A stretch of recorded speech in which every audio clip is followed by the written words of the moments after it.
Assalamualaikum warahmatullahi wabarakatuh. Halo guys, hari ini kita lagi di mana nih? Masjid Jami As-Salafiyah. Tepatnya di mana? Di Jakarta Timur, di Jatinegara. Nah, sekarang kita akan melakukan wawancara langsung terjun ke masjidnya sendiri bersama Pak Alvin. Assalamualaikum warahmatullahi wabarakatuh. Halo semuanya, saya Septiani Purnama bersama teman-teman saya yang akan menjelaskan mengenai masjid yang kita observasi, yaitu Masjid Jami As-Salafiyah.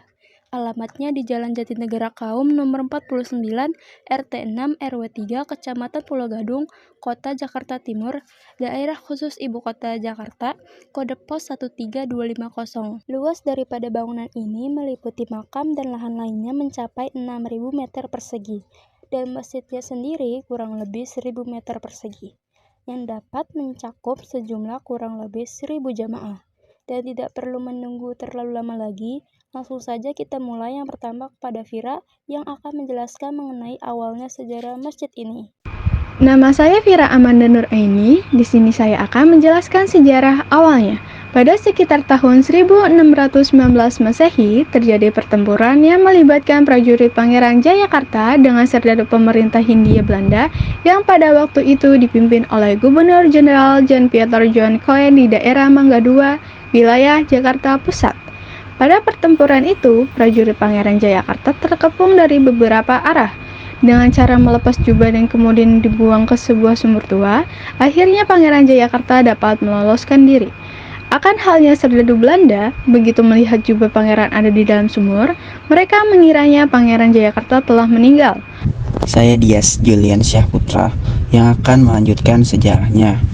Pada akhirnya sumur yang konon sudah ada mendiang Pangeran Jayakarta pun ditimbun. Karena suasana yang tidak memungkinkan, akhirnya Pangeran Jayakarta pindah ke Jakarta Timur.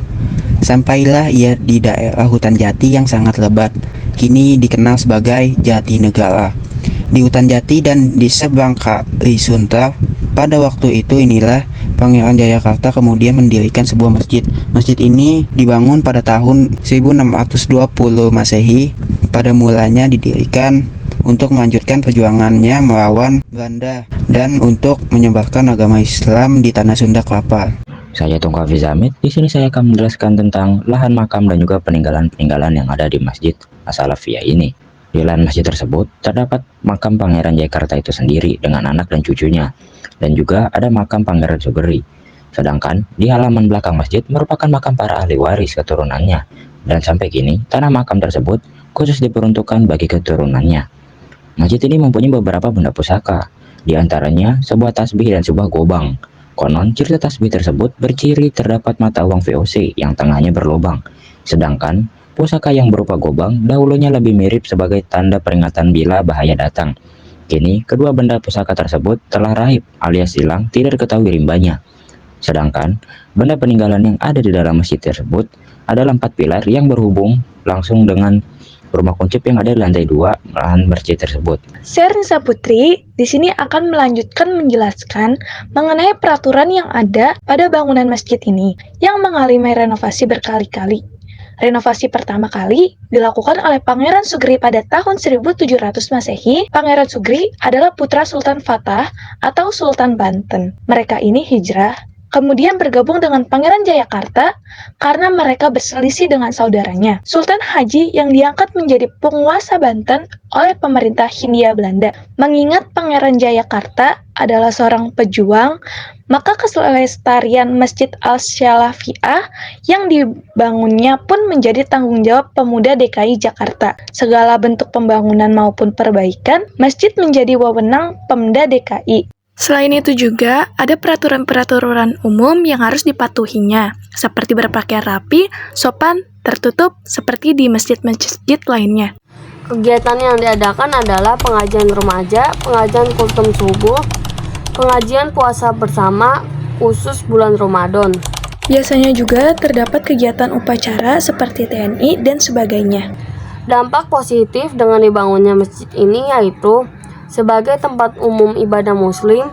Biasanya masjid ini juga membuka galangan dana untuk para korban bencana santunan bagi para yatim maupun yatim piatu.